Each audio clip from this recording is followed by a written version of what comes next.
Did humans evolve from reptiles? As long as humanity has kept records of its existence, legends of a serpent race have persisted. These myths tell of a mysterious race of superhuman reptilian beings who descended from the heavens to participate in creating humankind and to teach the sciences, impart forbidden knowledge, impose social order, breed with us, and watch over our development. These serpent-like beings were not alone, but were part of a retinue of super beings thought to be gods by the ancients. Yet, in cultures as widespread and diverse as those of Sumeria, Babylonia, India, China, Japan, Mexico, and Central America, reptilian gods have been feared and worshipped. To this day, the dragon and serpent signify divine heritage and royalty in many Asian countries, while in the West, the serpent represents wisdom and knowledge. The symbol of two serpents coiled around a staff, originally signifying the tree of knowledge of ancient myth, known as the caduceus, is today used by the American Medical Association as its logo. Interestingly, stories of reptilian beings who exercise mind command over human captives while performing medical procedures on them have been emerging from the research of some of the best-known UFO investigators such as Bud Hopkins, John Carpenter, Linda Moulton Howe, Yvonne Smith, and others. These stories, told by average, mentally competent Americans, have emerged independently of one another in different parts of the country, but have not yet received much public attention.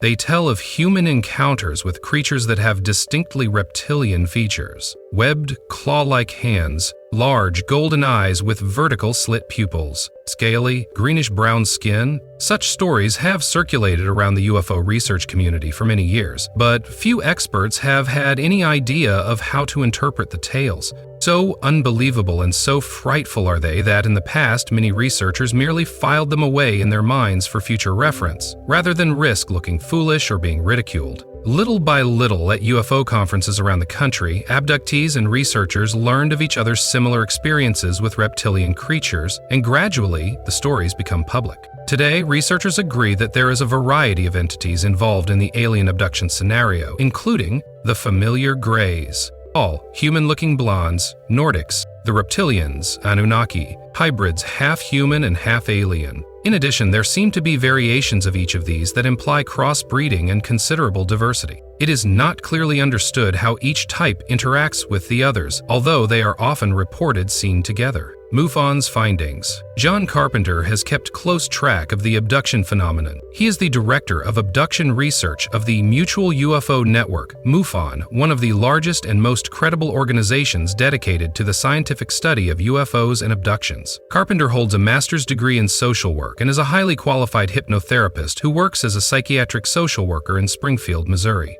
Since the late 1980s, he has worked with more than 100 abductees and compiled information on hundreds of others. In addition, he is in contact with other researchers in the field. He has been involved in 10 cases where experiencers have described reptilian entities, and he is aware of researchers in other parts of the country with similar cases. Abductees often have distinct claw-like cuts and bruises on their bodies after their apparent abductions. Carpenter summarized what he knows of these beings in his regular column Abduction Note, MUFON UFO Journal, April 1993. Typically, these reptilian creatures are reported to be about 6 to 7 feet tall, upright with lizard-like scales, greenish to brownish in color with claw-like four-fingered webbed hands.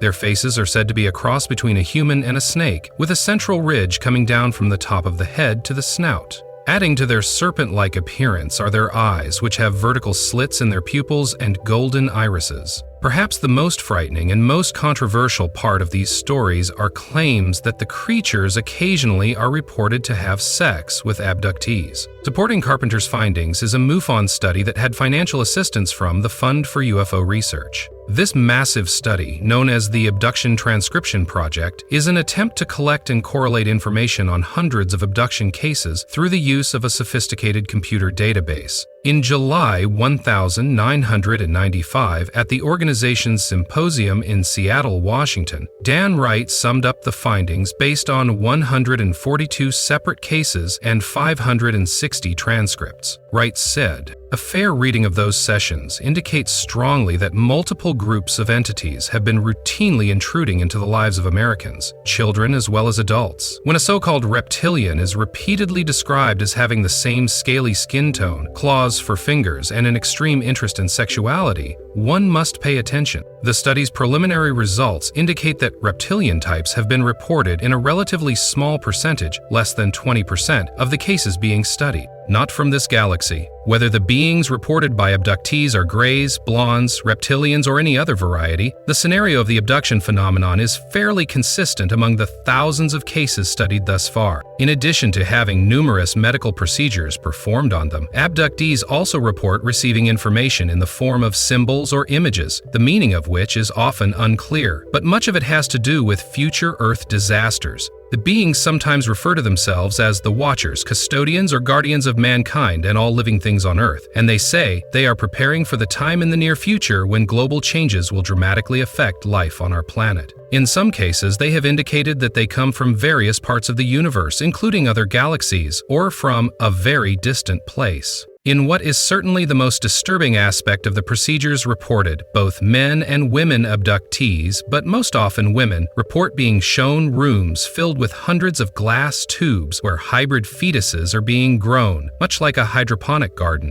In many cases, experiencers are shown nurseries of hybrid infants or rooms full of hybrid children of varying ages. Often the beings bring an infant or a child to the women to be held and loved, and they are told it is their child. These events were reported by alien abductee Betty Andreasen Luca, whose case has been the subject of investigation for more than 20 years and who has been the subject of 4 books by UFO investigator Ray Fowler. In his book, The Watchers, Fowler reports on an hypnosis session in which Betty remembered being told by the beings who had taken her aboard their ship that man will become sterile because of the polluted environment. Further, she is told that there are good and bad watchers, which Betty refers to as angels. She is warned that there are some who are against man, that will hurt and destroy man. Dead Sea Scrolls evidence. References to watchers, good and bad angels, and hybrid babies can be found in many ancient texts, including the Old Testament, which borrowed much from older documents, including the books of Enoch. The prophet Enoch is mentioned in Genesis as the son of Cain and the father of Methuselah, and he is believed to be one of the antediluvian pre-flood patriarchs who, along with Noah, walked with God, Genesis 5:24, 6, 9.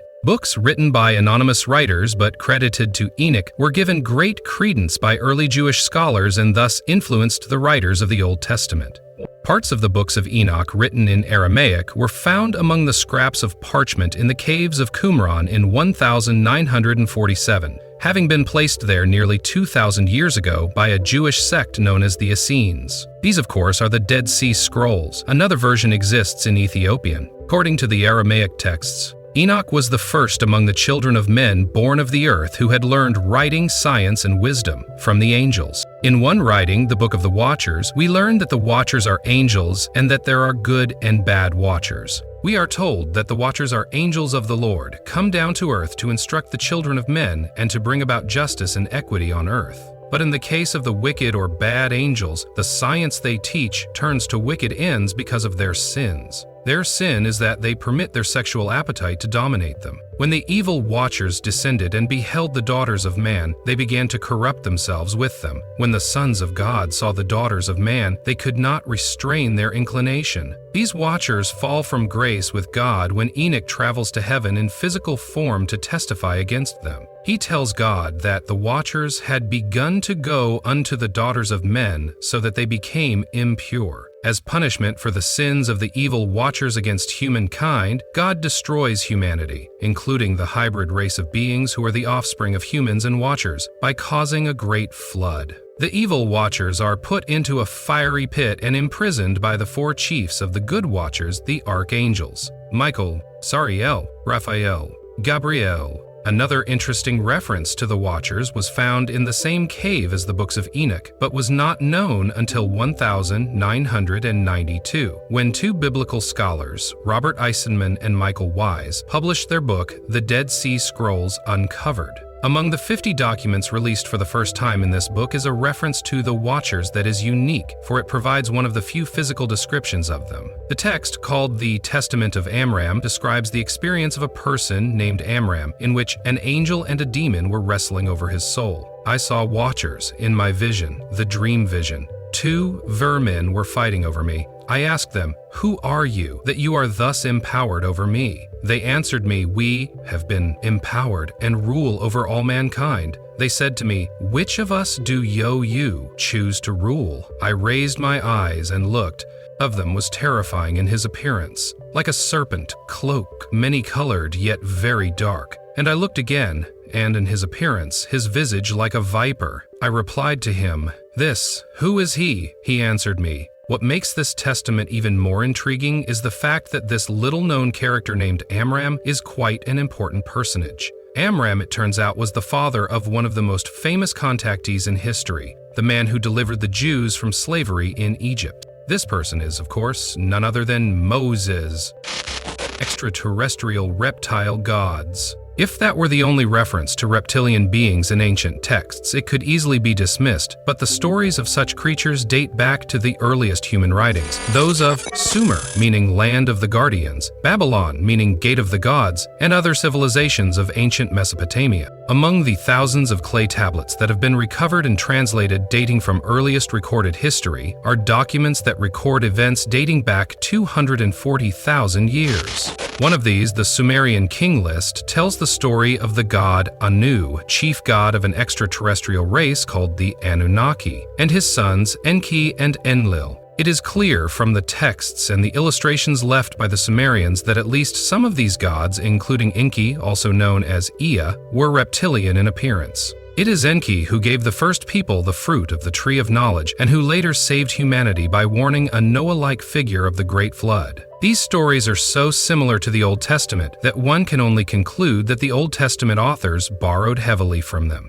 In the Sumerian tale, Enki is given the task of creating a worker force to help the Anunnaki till the soil and mine the ore which they came to Earth for. This he does through considerable trial and error, in the process creating strange creatures. The legend implies that Enki possessed a highly advanced technology that included the capability of genetically altering the indigenous species. Using a mysterious process to create a clay-like substance, he was able to bind upon it the image of the gods, indicating that Enki used Anunnaki genes to create a hybrid species. It also implies that some of the early humans may have had a reptilian appearance. Our reptilian ancestors. As ridiculous and repugnant as this sounds, it is commonly accepted by modern science that humankind's early ancestors may have been reptiles. According to the Darwinian explanation of the origins of the human species, mammals evolved from reptiles and gained dominion over the earth only after a great disaster of debatable nature destroyed the dinosaurs. It is theorized that only then were mammals able to proliferate and ultimately evolve into intelligent beings. It is rather remarkable that the ancient Sumerian story of creation should parallel so closely the Darwinian view. In both cases, humans are said to be related to a superior reptilian race, and in both cases a great cataclysm eradicates the earlier species. In the Bible, it was the hybrid race of giants known as the Nephilim that God wished to destroy. Finally, in both stories, the survivors of the disaster start anew, eventually evolving into humans. In his book, The Dragons of Eden, esteemed astronomer Dr. Carl Sagan speculates on the reptilian origins of humans and on the mysterious leap in brain evolution that can be found in the fossil record. Scientists explain the possible existence of reptilian humanoids. He notes that if people had evolved naturally from reptiles, as Darwinists claim, it should have taken 200 million years for mammals to first evolve, and then another 5 to 10 million years for humans to evolve. But he notes, with extreme puzzlement, that the fossil record simply does not bear out this conclusion. In fact, the evolvement of mammals, and particularly humans, was accomplished very quickly, in a major burst of brain evolution. The evidence for this is clear in the fact that stone tools do not appear gradually, but rather, they appear in enormous abundance, all at once. In frustration, Sagan concludes that there is no way to explain this unless Australopithecines had educational institutions to teach toolmaking. Of course, there is another explanation, but not one that any mainstream scientist would dare to consider. That alternative is to admit that God or godlike beings had a hand in accelerating the evolutionary process. The reptile part of the brain. Sagan goes on to puzzle over the similarities between the reptilian brain and the human brain. He points out that at the core of the human brain lies a vestige of our reptilian past. This part of the brain, known as the R-complex, reptilian complex, is said to be the part of the mind that performs the dinosaur functions: aggressive behavior, territoriality, ritual, and establishment of social hierarchies. The middle layer is called the limbic system and is thought to generate love, hate, compassion, and sentimentality, characteristics believed to be strictly mammalian. The largest part of the human brain, the neocortex or outer layer, is believed to be the home of reasoning and deliberation, and the place where we know the difference between good and evil. Once again, science seems to agree with the ancient creation myths, for it was the knowledge of good and evil, given to them by a serpent, that caused first woman and then man to fall from grace with their creator. If the creator was reptilian, then it could be that by becoming mammalian and developing a neocortex, humanity became less reptilian, thus falling from grace. Other ancient texts bear out this disturbing conclusion. In 1945, in a small town in Egypt, a clay jar was found bearing ancient scrolls similar to the Dead Sea Scrolls. These are known as the Nag Hammadi texts, named after the town where they were found. They tell the story of human creation this way. The bodies of Adam and Eve were overlaid with a horny skin that was as bright as daylight, like a luminescent garment. Thus, it seems, they didn't need clothing. Further, these texts tell a far different story about the tree of knowledge than that told in Genesis. She took some of its fruit and ate, and she gave to her husband also. Then their minds opened, for when they ate, the light of knowledge shone for them. When they saw their makers, they loathed them, since they were beastly forms. They understood very much. In another ancient Jewish document known as the Haggadah, it is made clear that the serpent was not merely a snake. Among the animals, the serpent was notable. Of all of them, he had the most excellent qualities, in some of which he resembled man. Like man, he stood upright on 2 feet, and in height he was equal to the camel. His superior mental gifts caused him to become an infidel. It likewise explains his envy of man, especially his conjugal visits. In punishment for tempting Eve, God said, "I created you to be king over the animals, but you were not satisfied. I created you of upright posture. Therefore, you shall go upon your belly." These tantalizing clues from the dim past seem to give at least some support for the idea that today's UFO occupants, reptilian or otherwise, are exactly who they say they are, the ancient guardians of humankind. If that is so, then the theory that UFOs are piloted by aliens from other planets must be carefully reevaluated. But whatever the answer is, it is clear that UFO researchers have their hands full in dealing with this enduring and perplexing mystery. If you enjoy this video and want to see more like it, please consider subscribing to us and hitting the like button. Feel free to write a comment below and suggest which theory you want to see next. If you'd like to further support this channel, please consider joining. Our membership link will be found in the description box below. We appreciate your support, and as always, thanks for watching.